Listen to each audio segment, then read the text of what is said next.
सबके प्राण लेने यमराज यमराज जब माता अंजना के प्राण लेने पहुंचे तो हनुमान जी ने यमलोक में घुसकर ऐसा क्या किया कि यमराज डर कर भागने लगे।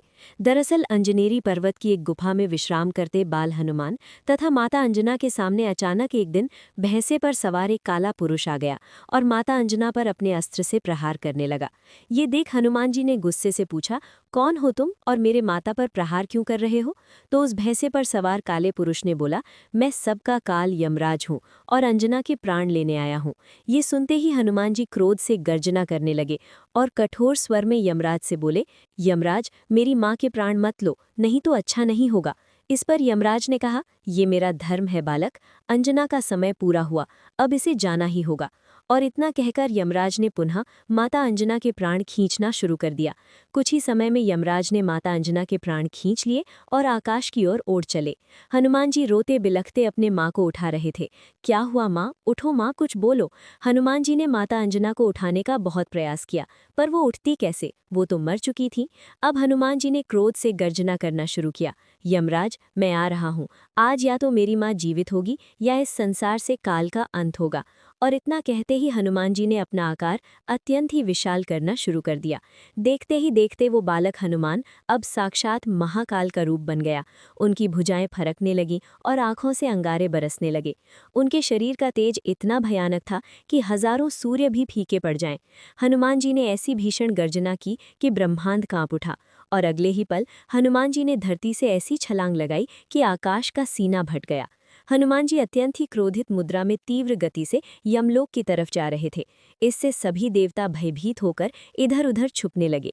कोई भी क्रोधित हनुमान जी का सामना नहीं करना चाहता था और कुछ ही देर में हनुमान जी यमलोक के द्वार पर पहुंचकर क्रोध से गर्जना करते हुए यमराज को पुकारने लगे, बाहर आओ यमराज, आज अंजना का पुत्र तुमसे अपनी मां मांगने आया है।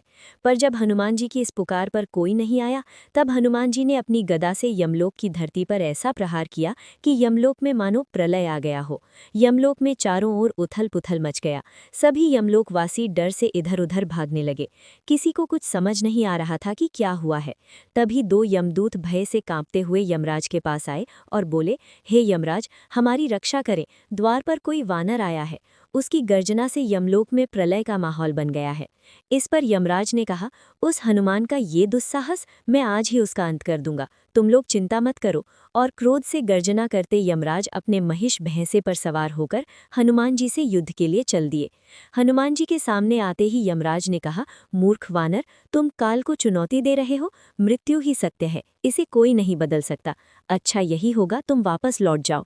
ये सुनते ही हनुमान जी का संयम टूट गया और उन्होंने गरजते हुए कहा, मैं अंतिम चेतावनी देता हूँ, मेरी माँ के प्राण वापस करो या मुझसे युद्ध के लिए तैयार हो जाओ। पर ये सुनते ही जब यमराज ने ठहाके मारकर हंसते हुए कहा, अंजना के प्राण भूल जाओ वानर, पर अगर तुम यहाँ से जल्दी नहीं गए तो मैं तुम्हारा प्राण अवश्य ले लूंगा। ये सुनते ही हनुमान जी ने अपनी गदा उठाई और फिर शुरू हुआ हनुमान जी तथा यमराज के बीच ऐसा महाप्रलयंकारी युद्ध जिसका आप सभी को इंतजार था। यमराज ने अपने सैकड़ों यमदूतों को आदेश दिया, बंदी बना लो इस वानर को।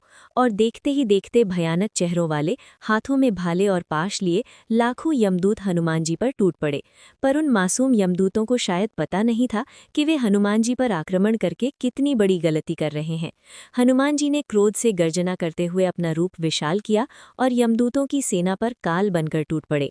कुछ को उन्होंने अपनी मुट्ठी में पकड़ मसल दिया और कितनों को तो अपने पैरों से ही दबाकर मार डाला। हनुमान जी का ऐसा विकराल रूप देख सभी यमदूत थर थर कांपते हुए डर से इधर उधर भागने लगे। ये देख यमराज ने एक काली तलवार प्रकट कर हनुमान जी पर प्रहार कर दिया। पर हनुमान जी इतने उग्र हो चुके थे कि यमराज का वो तलवार जैसे ही उनके पास आया, वैसे ही उन्होंने उस तलवार को अपने दोनों हाथों से पकड़ दो टुकड़े में तोड़ दिया। ये देख यमराज का क्रोध सातवें आसमान पर जा पहुंचा। उसने सोचा ये वानर साधारण शस्त्रों से नहीं मरने वाला, और तब यमराज ने तुरंत अपने मायावी धनुष का आवाहन किया और उस पर एक ऐसा विनाशकारी बाण चराया जो साक्षात काल का रूप था। यमराज ने जैसे ही वो भयानक बाण छोड़ा, वो बाण हवा में आते ही हजारों बाणों में बदल गया। वो हजारों बाण तीव्र गति से हनुमान जी की ओर बढ़ चले। ये देख हनुमान जी ने भी अपनी गदा को तेजी से घुमाकर हवा में छोड़ा और तभी वो गदा अनेक दिव्य गदाओं में बदल गई और काल की भांति यमराज के उस बाण की ओर बढ़ चली। देखते ही देखते हनुमान जी की हजारों गदाओं ने यमराज के उन हजारों बाणों को नष्ट कर दिया। अपना ये वार खाली जाता देख यमराज बौखला उठे। उन्होंने अपनी तंत्र शक्तियों से एक भयानक काली गदा प्रकट की और अपने भैंसे से उतरकर हनुमान जी से द्वंद्व युद्ध करने लगे। काफी देर चले इस द्वंद्व युद्ध के बाद हनुमान जी ने एक ऐसा प्रहार किया कि यमराज दूर जा गिरे। हनुमान जी ने जैसे ही यमराज पर पुनः प्रहार करना चाहा, यमराज तुरंत गायब हो गए। हनुमान जी को समझ नहीं आया कि यमराज कहाँ गया। जब कुछ देर तक यमराज नहीं आए तो हनुमान जी को लगा शायद यमराज डरकर भाग गया, पर तभी भैंसे पर सवार यमराज पुनः हनुमान जी के समक्ष प्रकट हुआ और देखते ही देखते दूसरा यमराज, तीसरा यमराज। कुछ ही समय में हनुमान जी के समक्ष सैकड़ों यमराज प्रकट हो चुके थे। हनुमान जी अचानक इतने सारे यमराज को देख सन्न रह गए। तभी उन सारे यमराजों ने हनुमान जी पर सैकड़ों अस्त्र एक साथ ही चला दिए और ये देख हनुमान जी क्रोध से तिरमिला उठे। उन्होंने क्रोध से गर्जना करते हुए अपनी गदा को यमलोक की धरती पर ऐसा पटका कि यमलोक की धरती प्रलय की भांति डोलने लगी और इससे यमराज की माया तुरंत ही नष्ट हो गई। और जब यमराज के सारे प्रयास विफल हो गए तब क्रोध में आकर यमराज ने प्रकट किया अपना वो भयानक यमदंड जो किसी के भी प्राण ले सकता था। हनुमान जी ने जैसे ही देखा कि यमराज उन पर यमदंड से प्रहार करने वाले हैं, उनके क्रोध का ठिकाना न रहा। उन्होंने अपना विकराल रूप लेना शुरू कर दिया। उधर यमराज ने अपने यमदंड को घुमाकर हनुमान जी की ओर चला दिया। यमदंड जो काल की चरम शक्ति थी, तेजी से हनुमान जी की ओर बढ़ रहा था। इधर हनुमान जी महाकाल की भांति क्रोध से गर्जना करने लगे और जैसे ही उस भयानक यमदंड ने हनुमान जी को बांधने का प्रयास किया, हनुमान जी ने अपने दोनों हाथों से यमदंड को पकड़कर ऐसा खींचा कि उसके टुकड़े टुकड़े हो गए। इसके बाद महाकाल रूपी हनुमान जी यमराज को खा जाने वाली दृष्टि से देखते हुए यमराज की ओर बढ़े। उनका आकार बढ़ता जा रहा था। उनके शरीर से दिव्य प्रकाश निकलने लगा। उनका क्रोध से गर्जना करता हुआ विकराल रूप ऐसा था मानो उन्होंने अपना विश्व रूप ले लिया है। यमराज हनुमान जी का ऐसा रूप देख डर से थरथर कांपने लगे। हनुमान जी अपनी गदा को लहराते हुए महाकाल की भांति यमराज की ओर बढ़ रहे थे। यमराज ये देख डर से इधर उधर भागने लगे। यमराज को अब लगने लगा कि अब हनुमान जी उनका संहार कर ही देंगे। अब उन्हें कोई नहीं बचा सकता। इस भयानक दृश्य ने तीनों लोगों को हिला दिया और फिर ब्रह्मा जी ने आकर हनुमान जी के क्रोध को शांत करना चाहा, पर वे भी असफल रहे। इतने उग्र हनुमान जी ने गर्जना करते हुए अपनी अंतिम घोषणा की, मुझे मेरी माँ दे दो, नहीं तो आज यमराज का अंत निश्चित है।